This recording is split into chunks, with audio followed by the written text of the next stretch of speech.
we're back in the OG filming spot for the next like couple of weeks because I'm back dog sitting over with the kitties at my parents' house. Dorian, say hi. Bye, thank you, sir. Okay, and also before we jump in today, I know that I've talked about it quite a lot frequently. However, I just need to say it again, that if you have not watched Poker Face on Peacock yet, I don't know what you're doing. You need to run and watch it right now. I'm currently rewatching it. I wasn't letting myself for a while because I literally just watched it probably like a month and a half, 2 months ago. And I was like, you don't need to be rewatching it so quickly after. Find something else. You know what? Like, why? Why am I not letting myself rewatch something that I'm absolutely still obsessed with? So I'm currently rewatching it again, and it's even better on the rewatch. I mean, it was amazing the first time around, but I'm still thoroughly enjoying it. So just have to put in another plug for that right here, right now, because it is getting a second season, and I just needed to keep going. So I need everyone to watch it, so that way they can keep making it, because I would simply riot if it didn't. That aside, let's go ahead and jump into the video today, which, as you can tell by the title, I'm going to be talking about my favorite walking, talking red flags of some romance book heroes. Okay, here's the thing. That is my favorite type of man. So when Sam from Sam Reads Little, she voice memoed some of us and she was like, hey, do you guys want to do this video where we all talk about our favorite red flag men? Yes. Yes, I would. That is my favorite flavor of man. So we're gonna be talking about all of my favorite red flags, and there's gonna be some other people doing it as well. I'll make sure to link everyone's videos down below. I believe there are, 5 of us doing this? So I'll make sure to link everyone's videos down below, but Sam was the one who approached all of us with this idea, and I love it, and I'm very excited to do it. So let's go ahead and jump right on in. And I have some different reasons. Some of them are a little more obvious red flags. Some of them are a little more subtle red flags that they come out throughout the book. So let's talk about them, except the first, the truly, he's like covered in red flags. Like there's no like ifs, ands, or buts about if he is a red flag. It's just like right off the bat, you know that he is. And that is Zaid Meadow from the Cat and Mouse Duet by H.D. Carlton. You start with Haunting Adeline, that is book 1, and then Hunting Adeline is book 2. It follows Zaid and Adeline in one continuous timeline, so you do have to read book 1 first and then book 2. This dude, let me tell you, so this is a stalker romance. It's a dark romance, and it's pretty messed up. So if you have any triggers, honestly, actually, I should just preface for any of the books I'm going to be talking about, if you have any triggers, make sure you do your own research on them, because all of them have triggers in one way, shape, or form. I don't think I have a single book, looking at this list, I don't have a single book that is like non-triggery. So anyways, do your research as always. But Haunting Adeline, so this one follows Addie, who is a writer, and she recently inherits her grandmother's like mansion in the middle of the woods, and she moves in there and she starts doing some writing. And as she is moved in there, she starts feeling these eyes watching her. She starts seeing a man standing outside her window. She starts getting left little things in and outside of her house, and she realizes that she has a stalker, and that stalker is Zaid, and he is just fixated on Addie, and he's ready to make his move on her, but very subtly and kind of like psychologically messes with her until he finally enters her house and fully confronts her and is like, you're mine. Another man, she tries hooking up with another man in front of him. Oh, joke's on you. I'm gonna sever his hands and put him on the doorstep. Like he's a red flag all around, and I absolutely love him for it. He's a completely feral dude, and I'm obsessed with him. I'm obsessed with this duet. There's no way that I could have done a red flags list without having Zaid on here. It's like I even had to put him at number 1. These aren't really in any particular order, but he was the first one that came to mind because he's just that obvious of a red flag. Next up, a little bit more of a subtler red flag, but still a red flag nonetheless, and that is Kova from the Off Balance series, Konstantin Kurnikova. So this series is a taboo age gap coach athlete romance following a gymnast and her coach. So Rhea is our heroine in this one, and she has dreams of going to the Olympics. However, the gym that she is at currently is not going to be able to get her there. So she begs her father to send her to a new gym. So he calls up his buddy Kova, who is a former Russian Olympian and like gold medalist. And now he runs a gym and he trains gymnasts. And he's like, hey Kova, my daughter wants to go to the Olympics. Can you help her out? So Rhea ends up going to his gym, and immediately Kova is like, he's just like a dick right off the bat. He's so rude, standoffish. He's just not nice. Okay, he's just not a nice dude. But Rhea is really determined to go to the Olympics, so he agrees to start training her, and it ends up being their romance, and it covers 5 books, all following them. I've talked about this series a million times. It's my absolute favorite romance series of all time. Nothing will ever compare to these two. However, Kova is a huge red flag. He's a huge red flag for multiple reasons. First off, he's just extremely toxic, especially in these early books here. Like the first 3 books, I'd say he really just lets his toxicity show in the way that he treats Rhea and the way that he treats people around him. There's cheating in it. He does have a girlfriend, and he ends up getting with Rhea at the same time. They do things to hurt each other. They're both messy, but he does things to hurt Rhea. He keeps secrets from her, and he's just overall a very big red flag. And also the fact that he shouldn't be dating his gymnast that's like, what, 15 years younger than him, but they can't help it. They just fall in love anyways. So yeah, I'd say Kova's red flag. I mean, he's not stalking her, but he definitely shouldn't be dating her and falling in love with her. But bypass all the red flags, please. I don't care. Pass them all by. Next up is a newer one that I read this year, and this dude again. Red flag. Arrow from That Sick Love by Jessie Hall. So this one is another dark romance, and it follows Brienne, who is in a cult. She is actually getting ready to ascend to like a leadership position in the cult, and she just is like very set in her ways in it.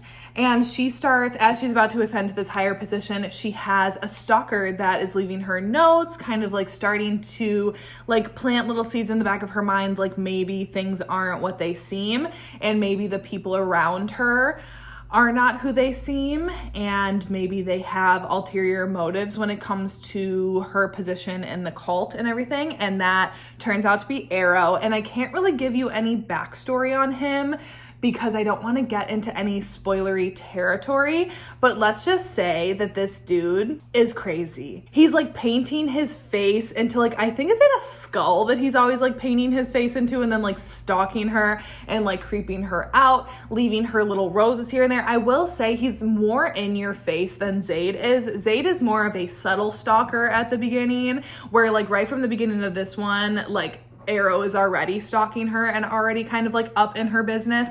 And he really pushes her limits in a lot of different ways. So he's not gentle, he's not kind, he's not loving. I mean, he's loving in his own way, but he definitely is not your typical like hero, or maybe what you would want in the real world. But oh my God, in the fictional world, all of his red flags are like, yes, yes, yes, yes, yes. Except I couldn't do this list again without my sweet baby Damon Torrance from Kill Switch by Penelope Douglas. It's the 3rd book in the Devil's Night series. Here's the thing with this series, you do have to read them in order. So you do have to go Corrupt, Hideaway, Kill Switch. I mean, who am I to tell you? If you want to jump straight into Kill Switch, fine. I do think you're going to be confused. There is a reoccurring storyline, or like a consistent storyline throughout all the books, even though they follow different couples. So you do have to get a little bit of work into getting to Damon's book, but once you do, I promise you it's worth it. This dude is insane. So first I'll kind of talk about, I guess, the premise of the series. So it follows these 4 best friends, the 4 horsemen, and every single year on Devil's Night, they just like cause chaos around town. They're like committing some crimes, they're doing some things, whatever. And one year, the 3 of them end up getting sent to prison, and Damon is one of them.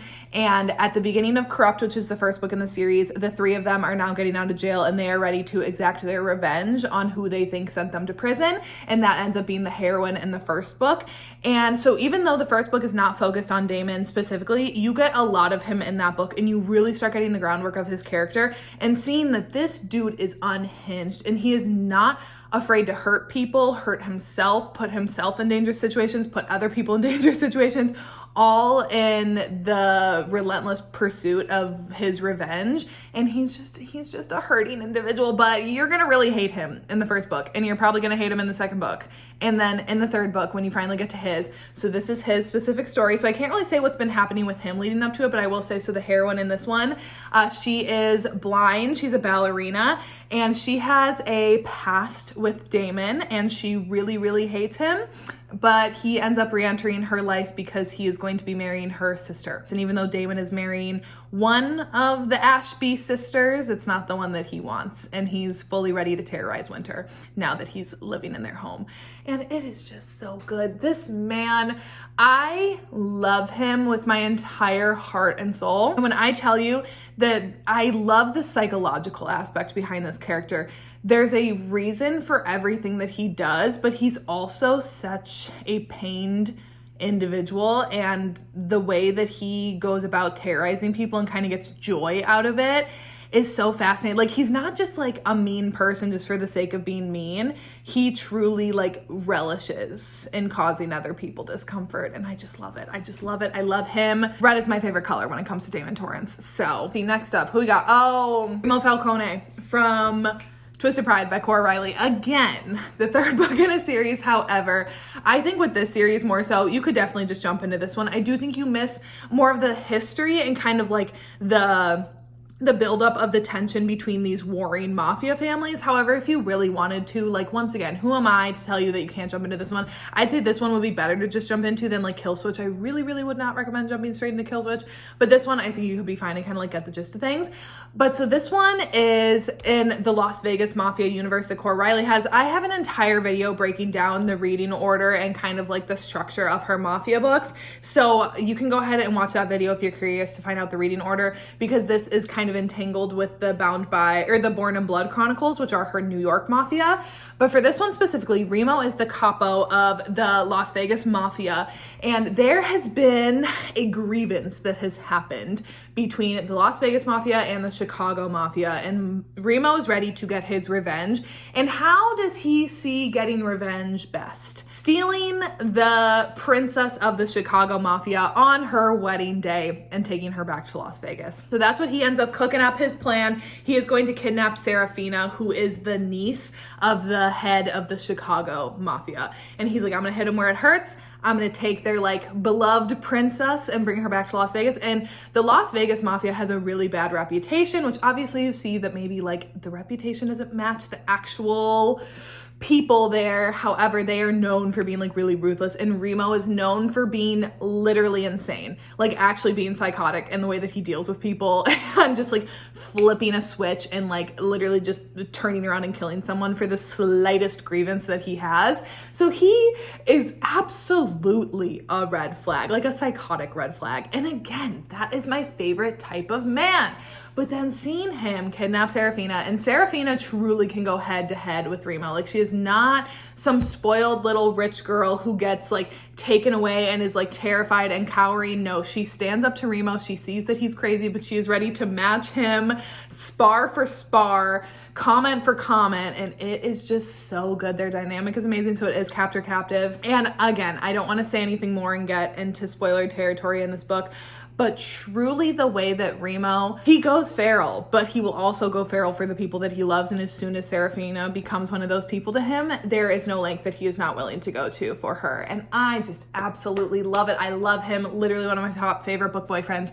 But again, red flags, red flags. Next up, okay, I guess this one is kind of like a bit of a similar premise, but again, if you don't want to get as thick into a series, then Stolen Heir by Sophie Lark. This is the second book in the Brutal Birthright series. So, I mean, it's definitely less books to try to like get into if you don't want to do all of the like background to kind of get the fullest experience with Twisted Pride. Stolen Heir, you can kind of jump right into. So this one, again, it's a mafia romance and it's a captor-captive romance once again, but this is between, where is Miko from? What mafia? He does not belong to the Russian mafia. Is it the Polish mafia? Is that right? I think the Polish mafia. But anyway, so he lives in Chicago, and Nessa is, again, the princess of the Chicago mafia. She is a ballerina, and her family has really protected her from their lifestyle. Like, she doesn't really even know what her father and brother all do. Like, she truly thinks that her brother is a politician and that her dad is like a businessman, not really fully understanding that they are a prominent mafia family in Chicago. And when there is a grievance between Miko and Nessa's father and some warring families' intentions, Miko decides that he is going to kidnap Nessa and take her hostage. And Miko is such an ice king. He has his emotions locked down. He is very icy on the surface. He's got like tattoos from like neck to fingers. He's got ice blonde hair, very pale, like pale blue eyes. And he is like, oh my God, he's just so hot.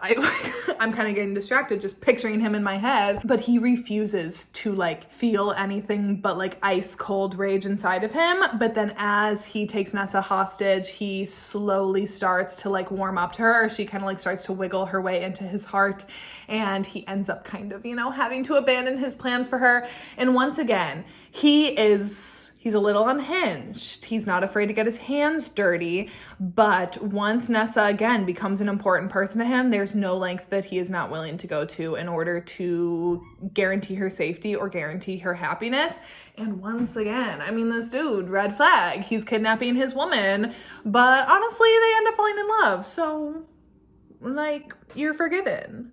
I love him, and I love this book. Next up, I had to include him. And that is Mr. Hardin Scott from After by Anna Todd. This was the first ever romance series I read. It will forever hold a special place into my heart. I know so many people hate on it. I don't care. I love it. I love the toxicity, and truly I can connect all of my love for toxic romances back to this series and back to this man. And I think honestly, I've always loved villains. Anakin Skywalker was my childhood crush. Like, what did you expect me to grow up and like regular men in fictional stories? No, I was always gonna like unhinged and a little insane men. But truly, Hardin Scott, I think, is the root of my love for toxic men in romances and my love for toxic relationships in romances. So this one is, I don't even know. It's a college romance. It's kind of like it's not really enemies to lovers. Dislike to love, opposites attract, bad boy, girl, girl. So anyways, Tessa, she ends up going to college her freshman year in Washington, and she has been raised by her mother to just be very prim, proper, dedicated to her studies, be a good girl. She is dating this boy that she's been dating for a couple years. Like, they're probably going to end up getting married, you know, whatever. She kind of has her life all set out in front of her, and it's all just very by the book and like goody two shoes. And then when she gets off to college, she gets this roommate who is like edgy. It's like kind of ridiculous how it's like, oh, she's so like edgy when she just like has dyed hair and like wears makeup. But anyways, she ends up introducing Tessa to some parties and some of her friends, and one of those people ends up being Hardin, and that kicks off their entire toxic romance that spans over the course of 4 books. I mean, Hardin is a red flag in and of himself right from the beginning, more so for Tessa. I feel like if I saw Hardin in college, I wouldn't blink twice. I'd be like, yeah, whatever. He's got tattoos and he's brooding. Like, okay, cool. But for Tessa, she's like, oh my God, he's like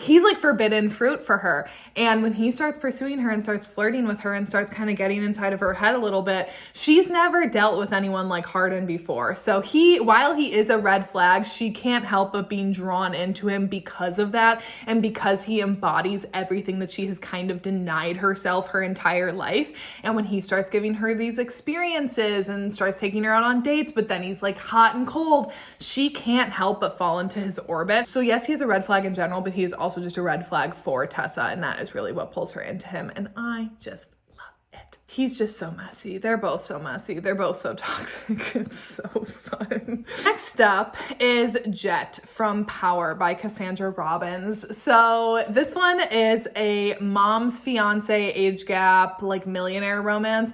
So our heroine in this one, she ends up going to go live with her mother's mother for the summer, I think is it. She's graduated high school, and I don't think is she in college maybe? I don't know. But anyways, she's with her mom and her mom's fiance for the summer that she's never met. And when she shows up, she meets Jet, and she immediately is like, oh my God, this dude's hot. But again, red flags back and forth. Also because he's dating her mother, and her mother is a piece of garbage. So she's like, really, what do you see in my mom?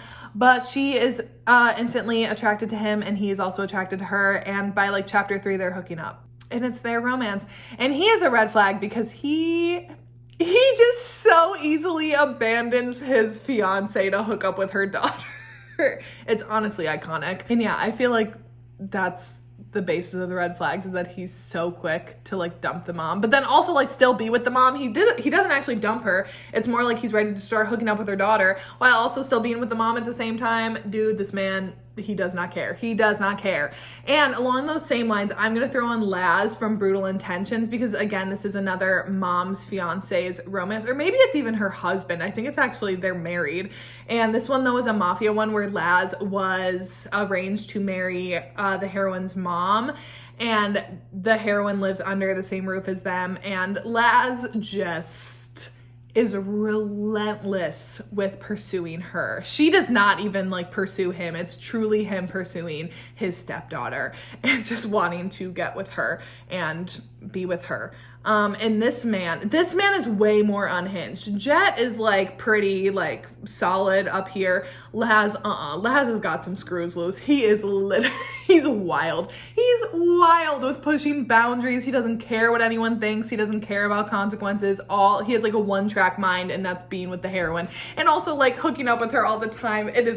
It's literally insane. This dude he has red flags coming out the wazoo when it comes to Laz. But again, so enjoyable and so fun to watch these men just not care about the consequences of hooking up with their wife or fiance's daughters. And last but not least, this list could have been super long, but I tried to just pick ones that I felt like were like really, really unhinged and like big red flags. And I am going to include all 4 men from Carnage by Sarah Bailey. So this is a like 4 Horsemen of the Apocalypse type series. It's like Drake, Francis, West, and what's the last one? Because it's Pestilence's name. I don't know. But they all have like 4 Horsemen of the Apocalypse names. So our heroine, she ends up applying for a job for the 4 guys as their assistant. They are all very wealthy businessmen. And she is kind of sent by her family in to get this job so that way they can kind of infiltrate the 4 guys for their own hidden agenda. However, the guys are fully aware of who Scarlett is and who is setting her up to to kind of like get into their business. And they are aware that she's trying to take them down. So they gladly accept because Scar is actually their long lost childhood best friend. They have always run the 4 of them together as a pack, but they used to have a 5th, and that was Scarlett, until there was an accident and she disappeared. And they have always wondered like what happened to her. And when she arrives, they realize that she has no memory of who they are whatsoever. So they want her back, but they are also fully willing to kind of mess with her head, mess with the people that sent her, do all kinds of messed up things with her. All 4 of them are bad. They're all bad, but they're so good. They're bad in the good way, you know? But oh gosh, all 4 of them, red flags. And the way they all team up together against her, y'all, wild. So anyways, that is all of my red flag men right now that I'm loving and that I love in my romances. Obviously, any of these things in real life, you know, I'd be like, check yourself. But in a book, give me more. Thank you. So anyways, like I said, I will have everyone's videos linked down below who also did this video. But yeah, that is it for today's video, and I will see you when I see ya.